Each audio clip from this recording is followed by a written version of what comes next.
এই জায়গাটা যদি আপনারা দেখেন বুঝতে পারবেন। দেখুন এই এই যে এই ধারে ধারে ধারে ধারে পুরনো কিন্তু সেই ইট, চুনসুরকির ইট, একদম সেই চুনসুরকির ইট। এই যে এই জায়গাটা দেখুন, একদম একদম সেই চুনসুরকির ইট, এই গাছের শিকড়ের সঙ্গে জড়িয়ে আছে সেই প্রাচীন ইট।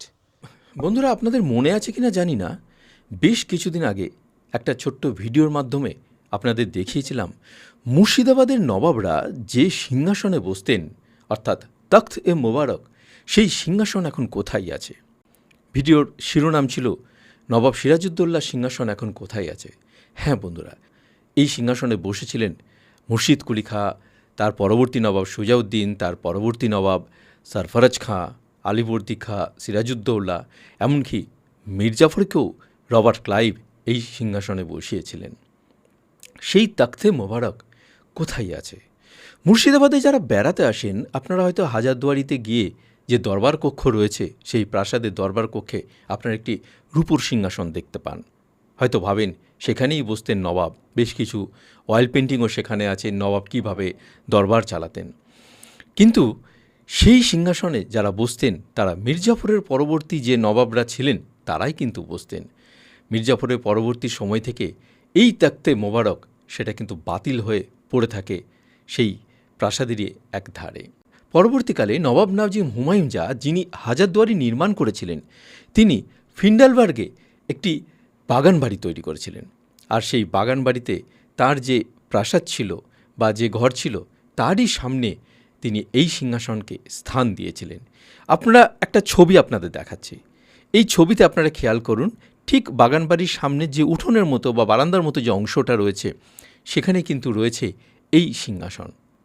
এবার হয়তো খুব অবাক হচ্ছেন, একটা কালো পাথরের বেদি, সেটা হয়ে গেল নবাবদের সিংহাসন। হ্যাঁ বন্ধুরা, এই কালো পাথর, এই বিশালাকৃতি, প্রায় গোলাকৃতি, এই যে কালো পাথর, এটাই ছিল নবাবদের সিংহাসন। আজও কলকাতার ভিক্টোরিয়াল মেমোরিয়াল হলে আপনারা যদি যান, দেখতে পাবেন সুন্দরভাবে, সুরক্ষিতভাবে এই কালো পাথরের সিংহাসন সেখানে সাজানো রয়েছে। এখন আপনাদের মনে হতেই পারে, এই কালো পাথরে বসেই তারা নবাবি করেছেন। হ্যাঁ বন্ধুরা, আপনারা যদি পুরনো ছবিগুলো দেখেন, তারা কি শুধু পাথরের উপরে বসতেন? এই কালো পাথরের সুন্দর একটি বিছানা থাকতো, চারপাশে থাকতো তাকিয়া, পিছনে হেলান দেওয়ার ব্যবস্থা থাকতো। আপনারা দেখুন, আমি কয়েকটা ছবি আপনাদের দেখাই। নবাব মুর্শিদ কুলি খাঁ আপনারা দেখতে পাচ্ছেন কি সুন্দর তাকিয়াতে বসে আছেন। নবাব আলীবর্দী খাঁকে দেখুন কি সুন্দর তাকিয়ার উপরে হেলান দিয়ে তারা বসে আছেন। হ্যাঁ বন্ধুরা, এই সেই কালো পাথর, এই সেই তখ্ত এ মোবারক, যেখানে বসে নবাবরা নবাবি করেছেন। চেয়ারের কনসেপ্টটা বা এই চেয়ারের মতো যে সিংহাসন যেটা হাজারদুয়ারি প্রাসাদে দেখা যায়, এগুলো তো ব্রিটিশ আসার পর হয়েছে।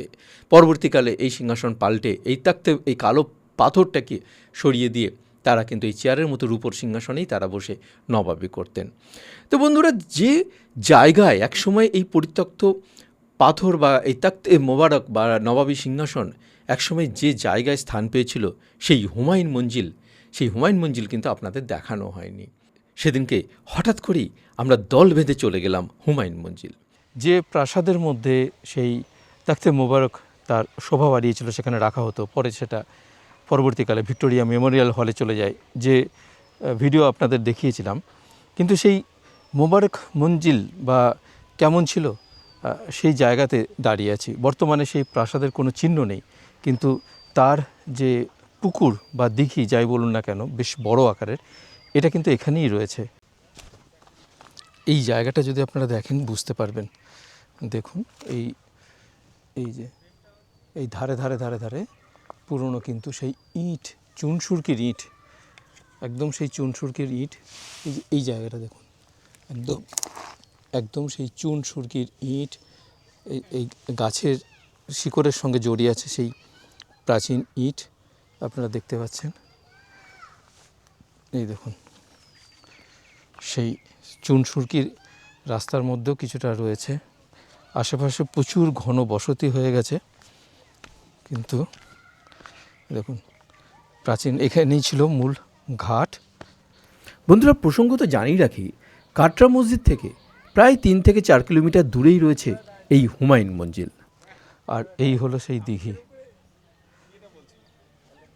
এখানকার স্থানীয় মানুষ কিন্তু জানে এবং তারা বলছেন এটাই হুমায়ুন মঞ্জিল। ইতিহাস হারিয়ে গেছে, এখানে সত্যি ইতিহাস হারিয়ে গেছে।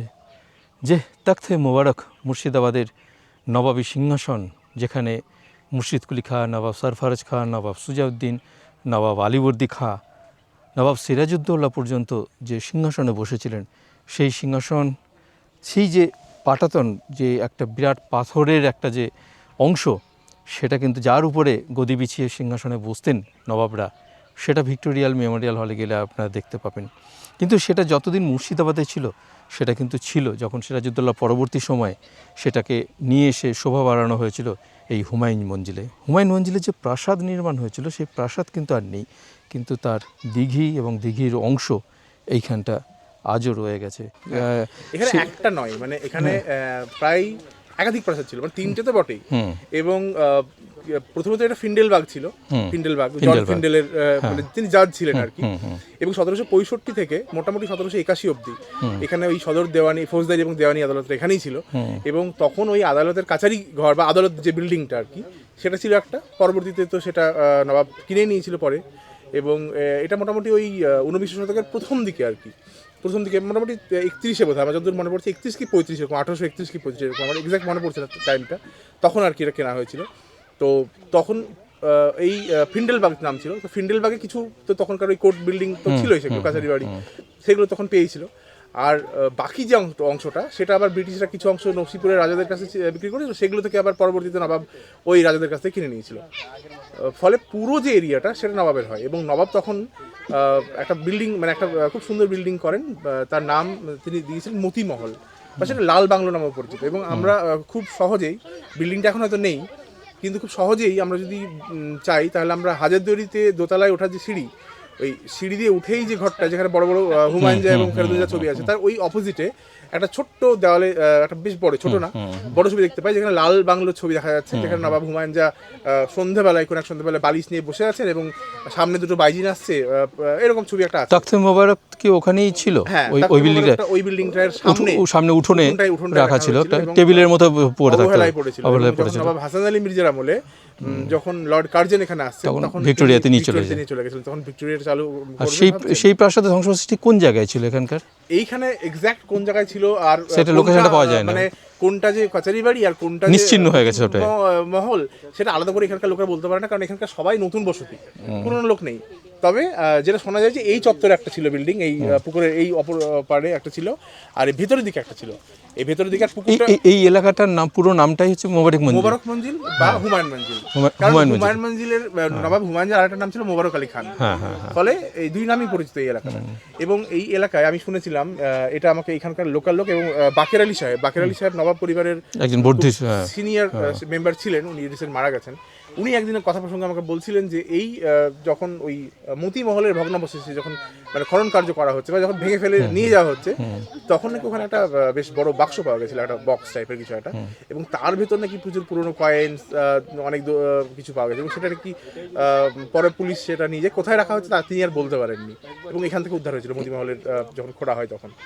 আর এই চত্বরে যেটা খুব ইন্টারেস্টিং বিষয়, হ্যাঁ, হাজারদুয়ারিতে আর একটা ছবি আছে, ছোট্ট একটা ছবি, দরজার কোন একটা কোনায়, সেই ছবিতে পুরো মোবারক মঞ্জিল বা এই হুমায়ুন মঞ্জিলের পুরো মানে এরিয়াটা দেখানো হয়েছে দূর থেকে, একদম প্যানোরামা ভিউয়ে, খুব সুন্দর একটা ফটোগ্রাফ। সেটা খুব সম্ভবত হয়তো 19 শতকের কোনো একটা ছবি হবে, শেষের দিকে বা মধ্যের দিকে। ওই ছবিতে আরো খুব সুন্দর দেখা যাচ্ছে এই যে হুমায়ুন মঞ্জিলটা কেমন ছিল, কতটা সুন্দর ছিল।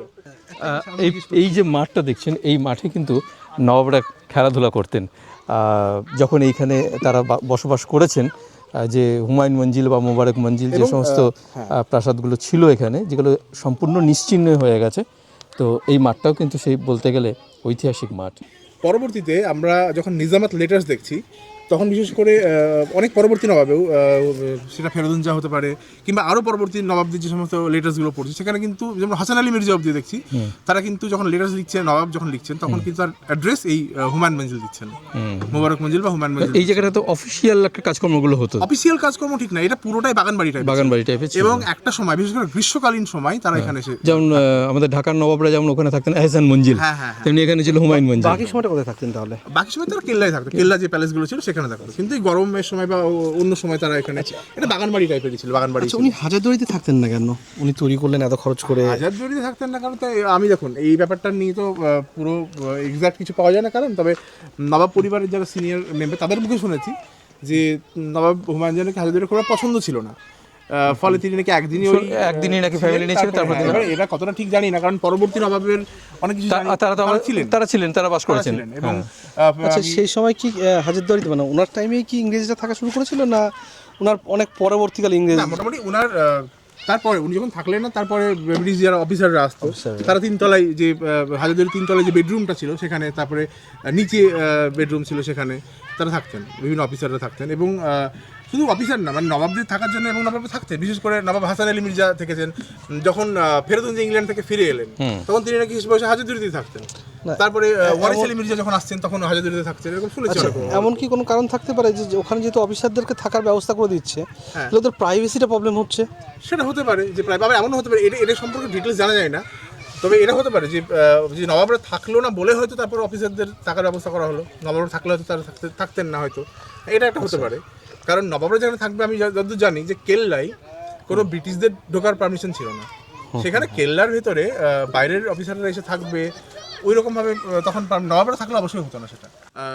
হাজারদুয়ারিতে একটা আছে, পার্সিয়ান ইনস্ক্রিপশন আছে, ইনস্ক্রিপশন না, স্ক্রিপ্ট।